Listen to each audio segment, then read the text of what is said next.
So let me get this straight. You believe that I was created to be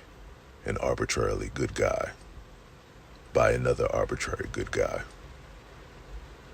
but that I would fill up on my own supply of pride and therefore have to be cast aside or cast down and seen as arrogant and prideful by someone who demands to be worshipped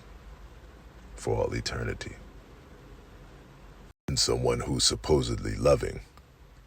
yet with omniscience and omnipresence,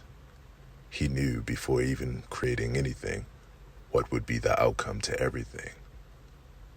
what every person would do with their free will, what every person wouldn't do, who would go up above and who wouldn't, who would be born here and not there, who would do the most heinous crimes even before the entity created them at the beginning of time, and where he would set up an equation where he would have to sacrifice himself to serve as a loophole for rules that he created and can change at any time, where he would knock on the door of your heart and say, please let me in so that I can save you. And when you ask the question, from what?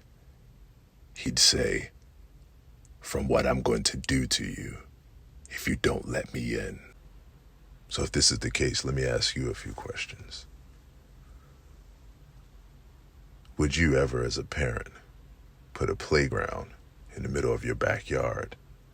and already know in advance that the children are going to play on the playground,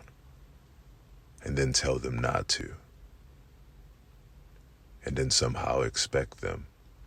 to do something different than what you already know that they will do? And then, when they do the thing that you already know that they're going to do, that you punish them for all eternity in the worst possible way. Not to kill them, but to give them a body that will never die, for them to be tortured for all eternity by me. If this is the case, I have one final question. Excuse my demon, but how in the hell does that make sense?